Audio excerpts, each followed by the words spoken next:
Hey, this is Pete from 21st Century Prepper. In this week's podcast, we are going to discuss getting some seeds started for the garden this year and common sense food storage.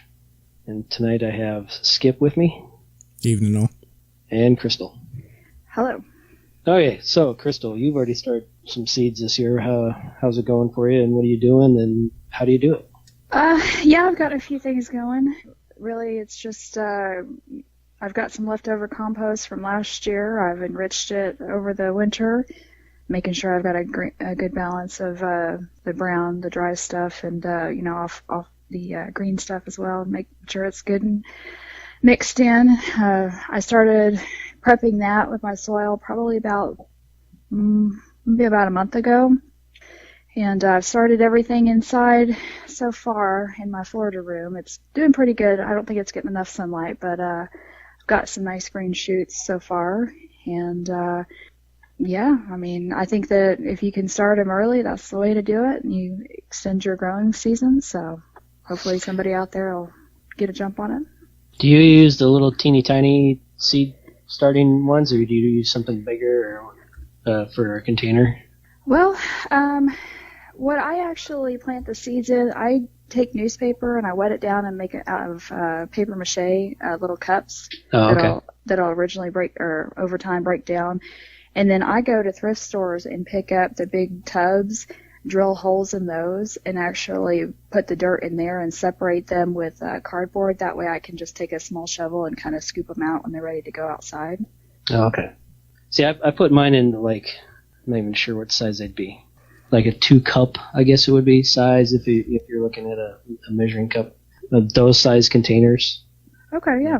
Because being in Minnesota, it could be mid-May or it could be mid-June, depending on, because at night the temperatures could still drop horribly and whatever. So the first year I did seeds, I put them in the little, I got the Jiffy Pod type thing at Walmart or someplace like that, and did the tiny little ones. And they sat because the weather just wouldn't.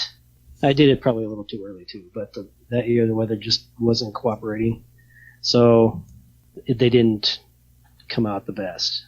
So last year I did the bigger pots, and I was able to transfer. The plant was able to get a little bit bigger because I had the weight, and then I transferred them outside. So it seemed to work. Yeah. I lost quite a few plants. I took them out. I think it was 2 days later. We got a little chilly, and there happened to be a bad wind also. So cold and wind took those little tiny plants and just bent them right over and killed them off. So, see, I start mine in potting soil in egg containers. At the back door, I have a 20-gallon long aquarium, and I just put potting soil in egg containers and start them in there. And then I just went to the Dollar Tree and got styrofoam cups and cut them in about 2/3 and mix my soil with potting soil once they sprout more than 2 leaves, and then leave them in the aquarium because it's like a double whammy with the glass door and then the aquarium. It holds in the heat and moisture. Oh, yeah. Nice and warm in there. Yeah, it's nice and toasty. Nice and toasty. Yeah, I use my soil and the partial potting soil or seed starting soil, whatever you want to call it.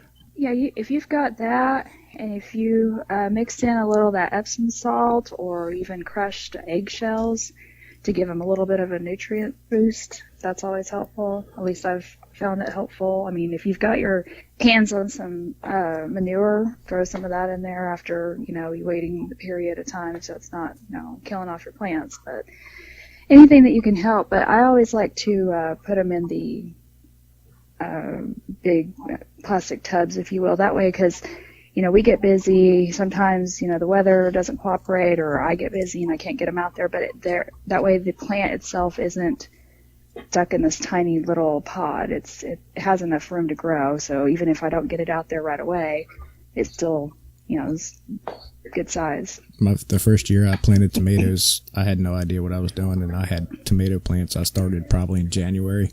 And they were like 2.5 feet tall in these styrofoam cups at the back door. It was crazy. They actually started to flower in these little styrofoam cups. Oh, crap. Just lost what I was going to say. I was like, hey, I'm going to ask you guys were talking. I'm like, keep remembering. And then I looked off and saw like a squirrel walking Squirrel. by, and I'm like, shit, and I lost it. Anyway, well, let's go ahead. I was reminded, Crystal, that you had started some pineapple plants with the tops of some pineapples last summer. How are those doing? Really good. I got them from a friend's wedding and brought them home and set them for, I guess, 3 or 4 days after I'd shaved off all the fruit from the bottoms and put them in water and kind of let the water do its thing for a little bit. We're just kind of soaked in, and then put them in a pot with some dirt, and lo and behold, you saw the new green shoots start, and now almost, the wedding was May of last year, so right now they're all big and fat and fluffy, and I think I'm starting to see the shoot beginning. If anybody's grown pineapples before,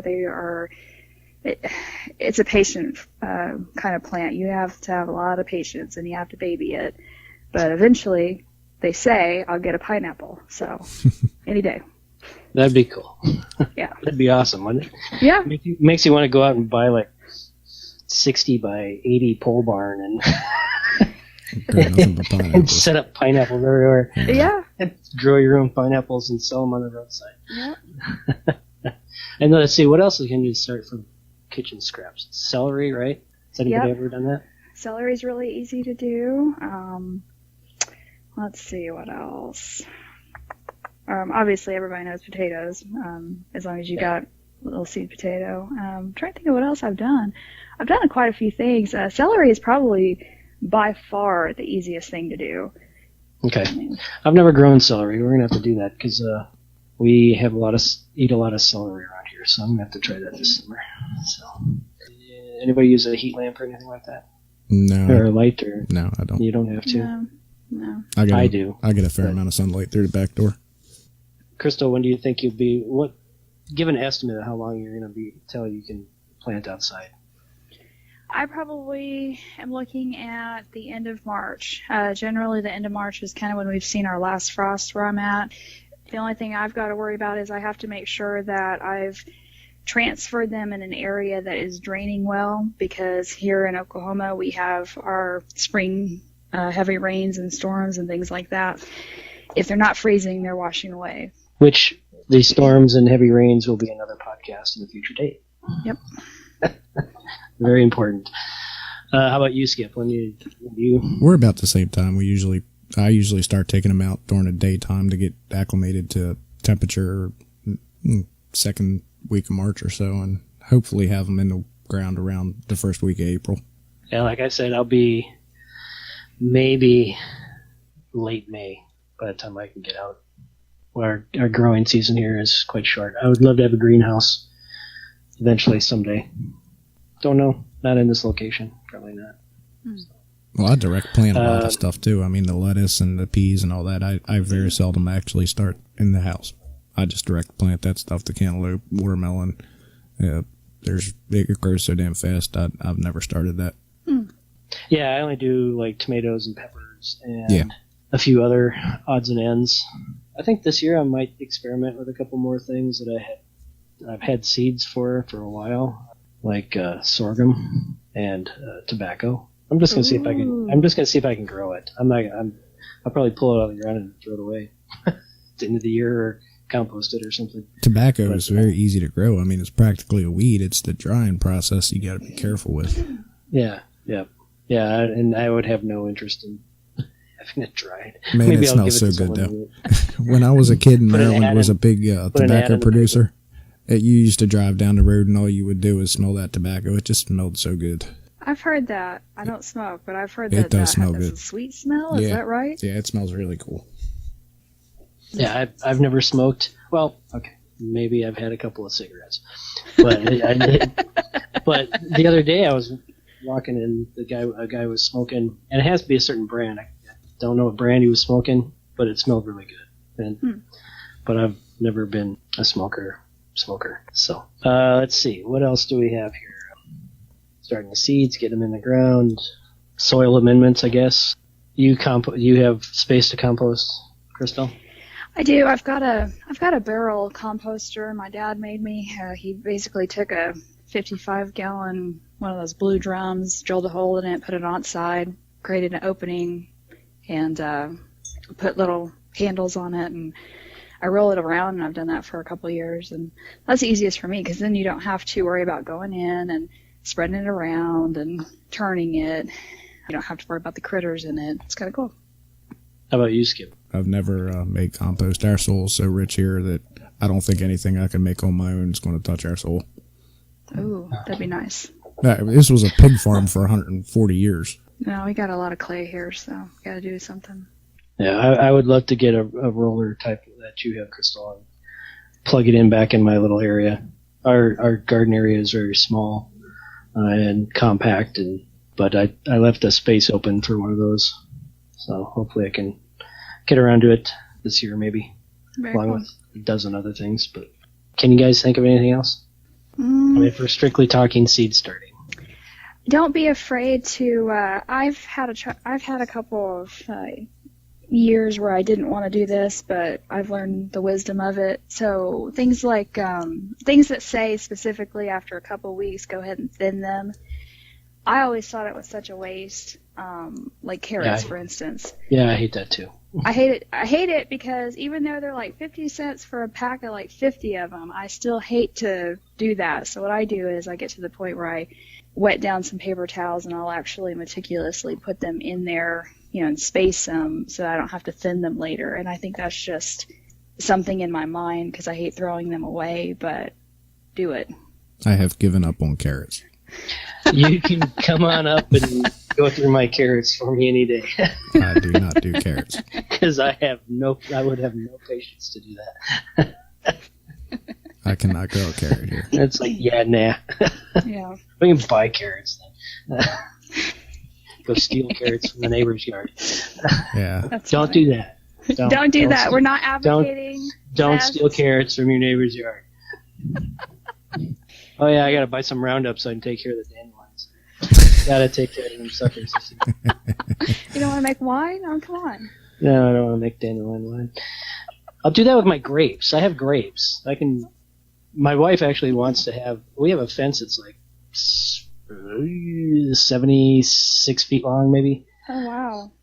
on the one side of the property, and we have some grapes back in the garden area, and of course they grow up the fence, and it looks really nice. And they grow through the fence, and they're popping out the other side, and there's grapes hanging all over it.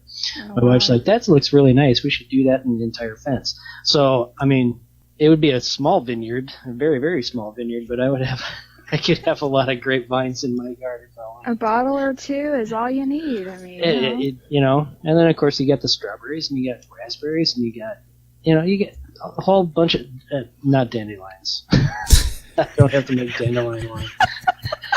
I'll make wine out of something else. that could be what sets you guys apart. I mean, that could be a niche in the market, and you guys could be rich. You don't even know it. Okay. Oh, my God. Are we missing anything on seeds? No.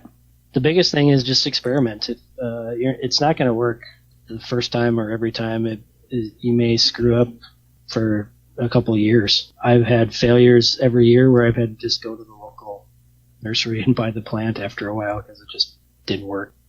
The biggest thing is get out there and just try it.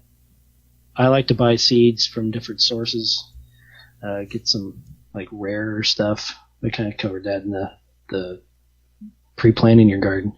But it's, everybody, all the Walmart and the Lowe's or Home Depot all carry the same kind of stuff every year. So I like to go online and look for some different kind of things and get those in, like black tomatoes and whatever, kind of purple peppers and odd things like that. Just go out there and experiment.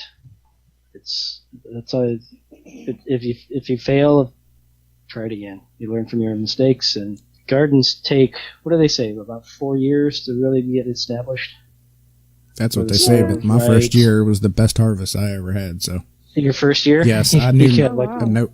Well, he also has magic soil, too. Oh, man. The rest of us have to, work at it. I had corn the first year that I cannot replicate. I don't know what I did, but it's one of them weird things. You plant in the same spot?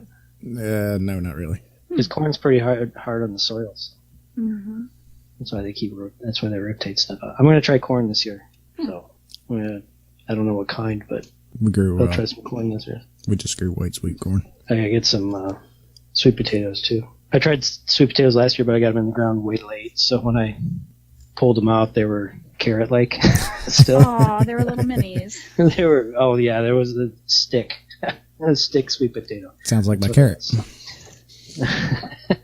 Well, my carrots are even worse than that. So, okay, well I think that covers seed planting for today. Our next subject will be just common sense food storage. How would you describe food storage in the prepping community? Store what you eat. That's my biggest piece of advice. Well, yeah, but it's very opinionated. Some people have. It's one of the bigger ones, I think, because people along, from the bags and real bags or tactical bags or Elmo bags.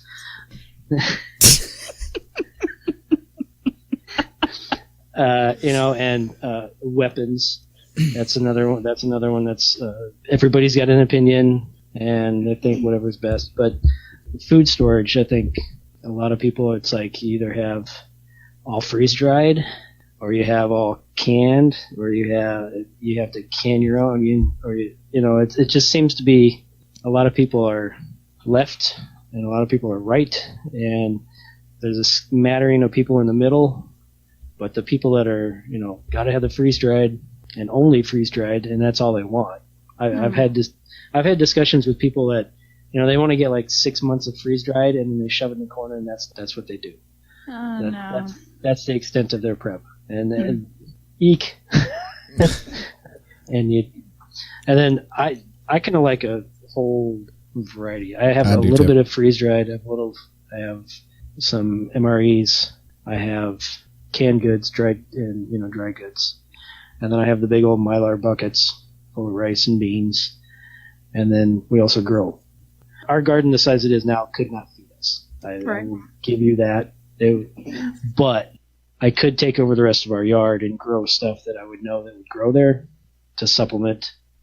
I live in the north. We live on vegetables like potatoes and rutabagas.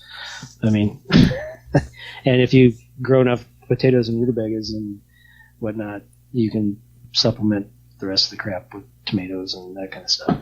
Yeah. I think I would have enough room to sustain our life with the room I have in our yard. So I used to work for a grocery store chain, and I had a woman come in one time when we were running Spam on sale.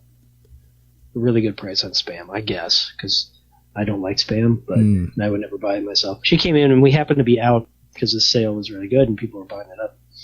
And she's like, "Oh no, my husband's gonna be mad." Well, we'll get some more in. She's like, he wanted it for emergency food. The light bulb went off over my head, and it's like, ding, ding, ding, ding, ding. I said, "Do you eat Spam?" And she's like, "No, never had it, probably never will, but he wanted it for emergency food." I said, "Well, how about you get this canned chicken and this canned tuna?" That you will eat. Do you eat tuna? And she's like, "Yeah, of course." I said, "Do you eat canned chicken?" She's like, "I've had it a couple of times, but it's chicken, right?" And so, I mean, well, at least it looks like chicken, and it doesn't taste like chicken. or the canned salmon, or the pouch salmon. And she's like, "That's a good idea. That makes sense." I said, "Don't buy stuff that you wouldn't eat or never have eaten. At least if you want to buy a can of Spam, come back and get it when we have it. And try it. If you like it, then come back that afternoon and buy 20 more cans of it if you want it." But I love me some Spam.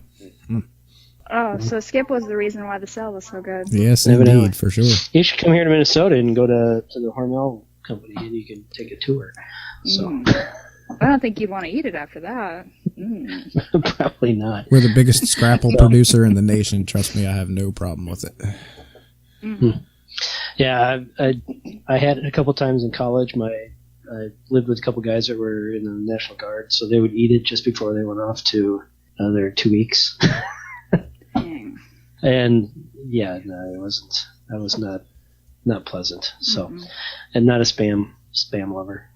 For me, common sense food storage is a variety. You got your freeze dried, which lasts a long time, and you don't have to worry about it too much if stored properly.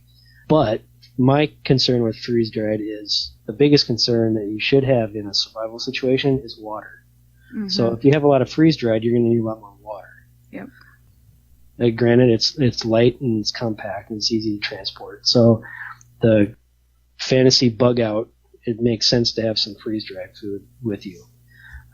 And then some of the commercial freeze dried, and then you can move into the MREs where it's, at least with some of the MREs, you have the self-heating little dealy bob thing. Yeah, those are nice. That's fun to play with. I actually. We're not advocating for this either. I had to buy the MREs I had didn't. It was just I just have the entrees. I don't have the whole pack. Oh. So, sorry, I don't need the tiny little bottle of Tabasco. You need that. It's important. That's the only way they taste good. Tabasco.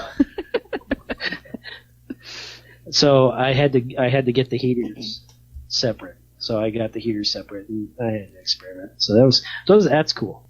And then I go into my main supply is canned goods and packaged dry goods. You know, canned vegetables, canned fruit. I guess you'd call it entrees. I guess like beef stew, and I'm not a fan of canned chili. That stuff again made by Hormel around here. Not good. I think they threw some of the Spam leftovers in there. So I don't do the chilies, but baked beans, that kind of stuff. I mean, that's all quick and easy, and if you have to, you can eat a can of baked beans without heating it up. But that's my main storage is canned goods and beans that are either bagged or canned. What else is there? Spaghetti sauce, pastas. I had the supply run down a little bit, but I have like 24 jars of normally on hand of spaghetti sauce. That's enough for us for I figure 12 weeks, 2 cans or 2 jars a week. I would think in an emergency, if we had to bug in or whatever. And then of course I have the pasta to go with it, and I have more pasta, and we have ways of making sauces and all that kind of good stuff. So my main 80% of my food, maybe 90% of my food storage is just canned goods. And then we have a couple 5-gallon pails of rice and 2 of beans, one of black beans and one of pinto beans, I think. I wouldn't look forward to eating that many pinto beans or black beans, but it would be there for an emergency. In a pinch, you have some. In a pinch, but then we got all the rest of the stuff to mix it. We need to get you into pressure canning meats and stuff like that for yourself. Where you say you don't like chili, just make your own and pressure can it. Yeah, exactly. And I plan on doing that. We have an ancient pressure canner that I'm kind of wary to use. I think it was my wife's grandmother's. So if it builds pressure and it holds pressure, then I haven't tried it yet. So. Check the seals. Yeah, just check the seal. So I'm just going to buy a brand new one. That's the kind of person I am. I'm fine with that. I'll keep the relic, but I'm actually going to use the new one. Yeah, I'll spend $60 on it. You can use the other one for a hot water bath. I mean, it's the right size. Yeah. Yep. You could, or anything. Yeah. So yeah, I plan on doing some of that, and we're going to cover that on another podcast. That's right. 21stCenturyPrepper.net. There'll be some canning recipes put up there shortly. Some pressure and some water bath. Except, I like to sit down and eat chili for 5 days, so I'd have to make 3 times normally what I do. So. Well, that's what I do. I make a lot of chili, and we eat it for a day or two, and whatever's left winds up going in the jars and getting canned. Yeah. And I would love to get a freeze dryer, but man, I can't. Yeah, I can't sell that around here. I can't go with the cost. Yeah. Plus, just the cost of the unit, but then the cost of all the food you'd have to freeze dry. Yeah. It's like, yikes. To make it worthwhile to spend $3,000 on a freeze dryer, you'd have to spend $5,000 on food. Easily. So easily. And that to me, I haven't done it, but it's on paper, and I figured out in my head, I think I could easily get 6 months worth of food for my family of 4 for $500. I mean, we're going to be eating the same crap pretty much day after day, but with a little different flavor here. And a little different, I mean, spice. If you put in the right spices and you put in the right sauces and whatever, the beans and rice will be something different every day. But we're gonna eat beans and rice quite often. See, that's where you need the little Tabasco sauce from your MREs. I know, right? I was thinking that. You don't need the little. I got a bigger bottle. And sriracha sauce, I got a big jar of sriracha sauce. Soy sauce? Soy sauce. Oh, yeah. Soy sauces. We got all that. My daughter loves sweet and sour sauce, so we got a couple of those. So we got the flavorings to change everything a little bit up, but we'd be eating a lot of beans and rice and variations of. But I think I could do 6 months of food for $500. I'm pretty confident that I couldn't, but I don't need a lot of beans and rice. Yeah. It would suck eating that stuff, but if you're really in a pinch, I think I could do it. So, how about you guys? Are you about the same way, or? I was going to add, don't forget to stock your freezer. I mean, most people think that, we won't have power. It's like, well, if you think you're not going to have power, then you're probably right. Or you can decide that you're going to have power and figure it out, and then keep your freezer stocked. Yeah, that's where we're at. We're going to have power here, I guarantee it. Yeah, that's kind of how we feel. So, got some nice steaks, and so Pete can keep his beans and rice, and we're going to have steaks. Right on. Yeah, so. Right on. Hey, but can you buy the steaks for the $500? That's what I'm saying. If I add an additional $200 onto that, so I could go $700. Yeah, I'm going to be eating steaks too. But, that's true. So, but if you have the ability to have your own steer out there and you butcher him out, then not only do you have meat, but you've got 3 other friends that have meat. I don't know. Yeah. Just whatever it looks like. Or chickens or rabbits or or goats ducks or goats or whatever. So someday, knock on wood. Maybe it might be in Costa Rica. Maybe I'll be able to do it in Costa Rica.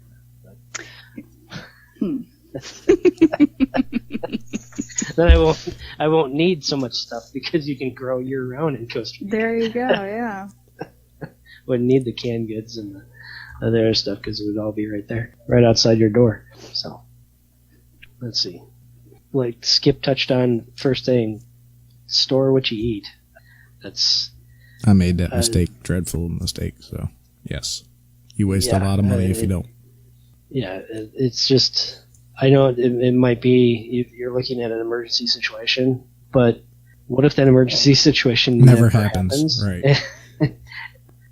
I am going to make a comment. Okay, so for the ladies listening, this is important. Again, like they're saying, stock what you guys actually eat, because if your man isn't on board with you, having a stocked pantry and all this other crap, if you're stocking the stuff that he's eating, you're going to get away with it. If he watches you throw away hundreds of dollars worth of food every year or two, he's going to think you're crazy. So. Yep. Not even just for the ladies, but for anybody who's got a family member who's maybe not totally on board. My wife fluctuates. She's like, make sure it's stuff we can use. Now, I don't have gas masks because that'd be a hard sell. I don't have body armor because that'd be a hard sell. Mm-hmm. I don't have understand. Okay. I don't have many hazmat suits. That'd be a very hard sell. Because it's one of those factors where it's like, hey, you can write off the tent, let's go camping. You can write off the canteens because let's go camping or let's go for a hike or just use them on a day-to-day basis. The food's the same way. If you're buying a whole bunch of dehydrated stuff and it's sitting in the corner down in the basement in a 4-gallon bucket, they look at that and go, what do we got that crap for? Well, that should be out of sight, out of mind right there. That's how I live. Shouldn't be out of sight and out of mind because then you forget about it. A year goes by and you're like, wow, that's grown some mold. Well, that's true. But if you have a spouse that's like, you're crazy, you kind of have to keep it out of there so they don't keep reminding you daily when they go down to do the laundry or whatever. I was specifically getting the family and friends involved in prepping is quite a feat, I guess, to do that. And I think we'll touch on that in our next podcast. So I think we'll wrap up today's on our Common Sense Food Prep again, to kind of highlight, store what you eat and have a variety. Variety is good, whether it's freeze-dried, some canned, fresh, whatever. That would be the best, I think, overall for anybody. Do you guys all agree on that? Yes. Yeah. Having a little bit of everything. Yep, prep it in layers. And did we talk about for people to check to see if they have an LDS store near them or warehouse or? No. We didn't. And also, one issue with freeze-dried is calorie count. Yep. That was just kind of came to light in the last 6 months or so, where freeze-dried food that's commercially prepared is really kind of low in calories. And if someone wants to try to maintain a 2,000 calorie diet, you actually may have to eat like 2 days worth of freeze-dried food to get that 2,000 calorie. Now, if you had something else to mix with it, obviously, the calorie count would go up. That's where you get the calories from, like sauces and gravies and dairy product and that kind of stuff. That adds calories to it, and also then the sodium is very, very high. So if you're looking at 2,000 calorie diet and you're eating twice as much freeze-dried, you're hitting like 250% of your daily allowance of sodium. So that can screw up your body too. So your food intake is limited, and then you're topping the sodium on top of it. It may screw up your system a little bit. So lots of freeze-dried stuff can be bought online. Walmart carries some, Sam's Club carries some, Costco does also, right? Mm-hmm. Obviously, probably camping stores, that kind of stuff. Sporting goods stores would carry probably maybe not the buckets, but individual entrees. Then LDS stores. I've never been to one. Has anybody ever been to one? No, we don't have one here. I've been to one. The prices are pretty competitive, so. Yeah, everything's mostly in number 10 cans, right? Yeah, Or I mean do they be have. bigger. No, they've got buckets of stuff too. It just depends on how much you want and stuff. But Okay. they have pretty good variety. And that's LDS is Latter-day Saints. It's the Mormons. Yep. They have, and I believe there's you can go online and search for LDS stores near you. Yep. And sometimes, Skip, you said there's not one near you. No, the closest one's in D.C., which is 3 hours away. Okay. Yeah, same for me. The closest one to us is down in the Minneapolis area, so that's a good 3.5, 4 hours from me. So, Yikes. but we go down there every once in a while. So if I choose to do that at some point, I can, go down there and check it out and pick up some stuff. So, Yeah. I think that wraps it up. What we were talking about earlier about your family and friends and making it easier to maybe have some preps on hand. That would be another podcast. Maybe the next one we'll discuss how to approach family and friends about prepping, and hopefully, win them over, or at least get them to accept the idea. Mm-hmm. It's pretty tough. It's one of the most commonly asked questions in the prepper community is, how do I get my wife, or how do I get my husband, or how do I get my parents or my siblings on board?